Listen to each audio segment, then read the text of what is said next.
Even cooler is that if you guys didn't catch it, I know it's like super early in the morning, so I don't expect anybody to catch it. Trust me, I don't even normally wake up at that time that we did the NGPX stream.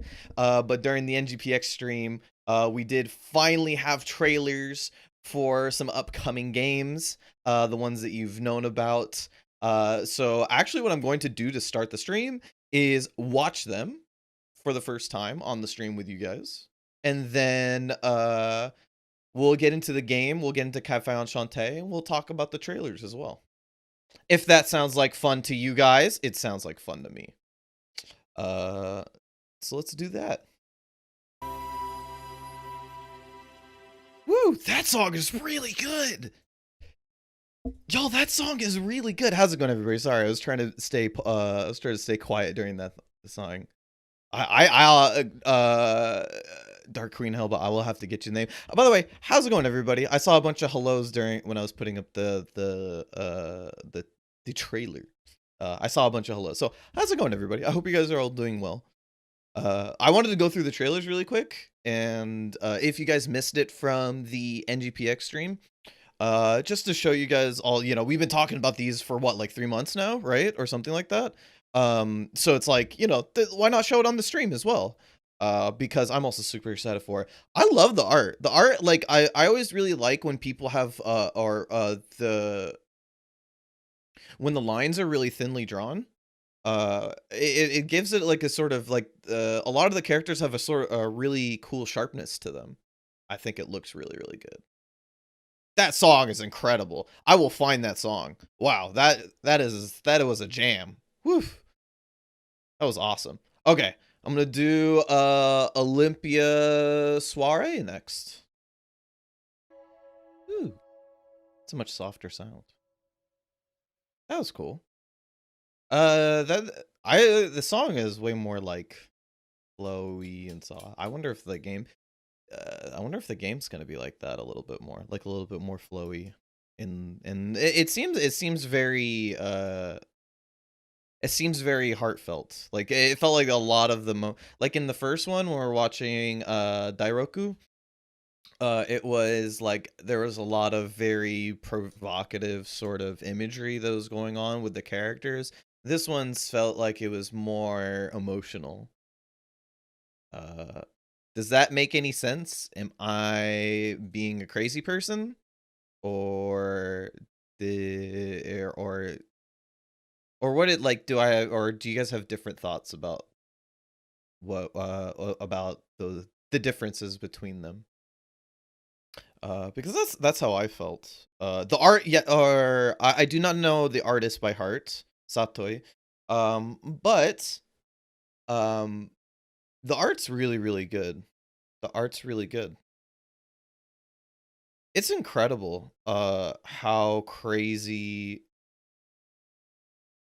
it's crazy like how good Otome, like the people who work on Otome games, like think about this in reality, right?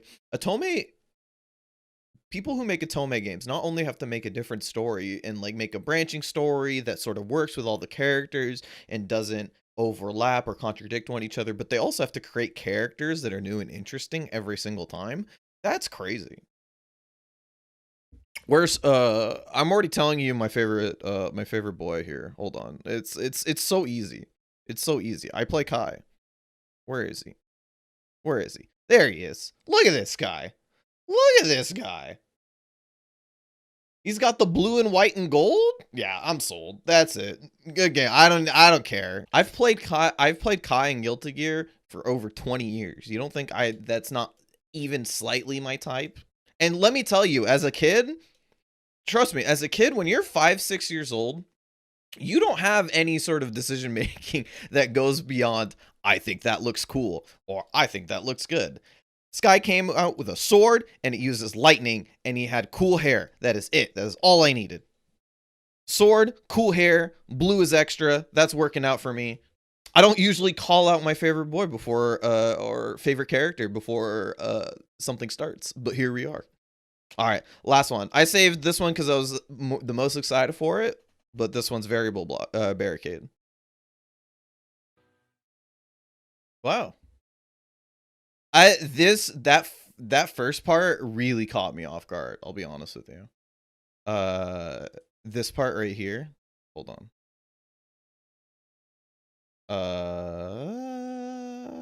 The black and white is very cool.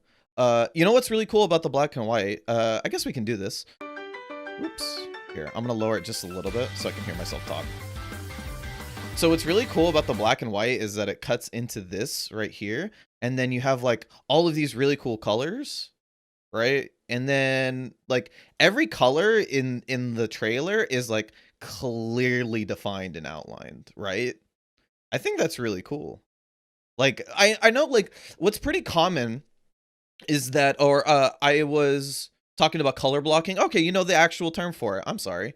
I only started drawing like a month ago this time, or a year ago at this point. So I'm very much newbie when it comes to the starts, and I'm not have any formal knowledge or anything. So excuse my layperson terminology.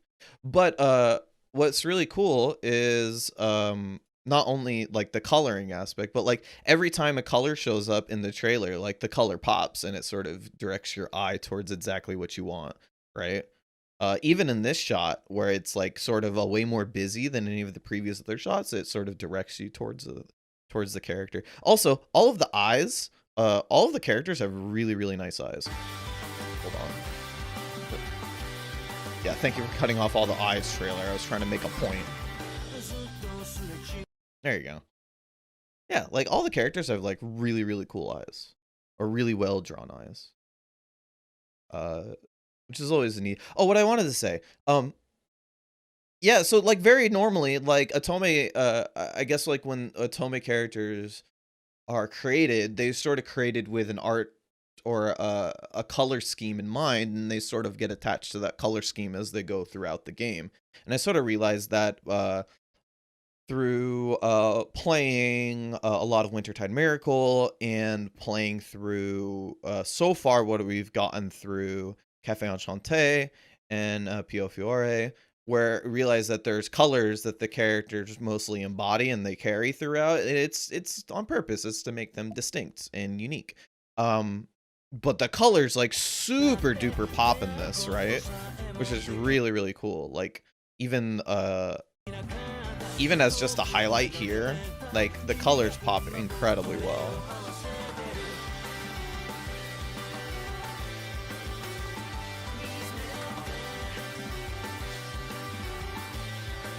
Yeah, this trailer was super duper good. Also, Mary, oof, that's heavy. Also, do these kids, they all look like huge delinquents, don't they?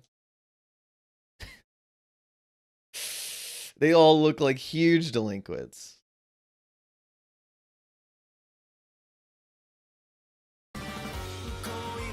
Maybe less so the guy at the very left.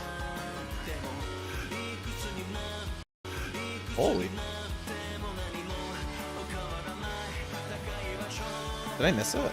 I was trying to go back to her portrait. This is... Ooh. What's the frame one? Okay. This is way more of a fierce look than I expected from an Otome protagonist, but here we are. Or maybe she's not the protag. But she was in most of the pictures. She's the protag, right? Oops, sorry. They're idiots? Yes! Yes! They're ne'er-do-wells? Yes! That makes me so happy. She is a... Wow. That is way more of a serious look. I mean, okay, so excuse me because I'm using my previous experience of like what, like 4 games at this point? 3, 4 games? But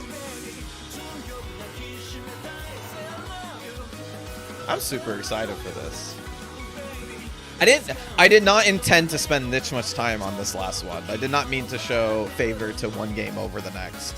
But I think the combination of the trailer and how good the trailer was and being interested in all the coloring and stuff like that, I think that sort of pushed it a little bit over the edge. I haven't played, so okay. No worries.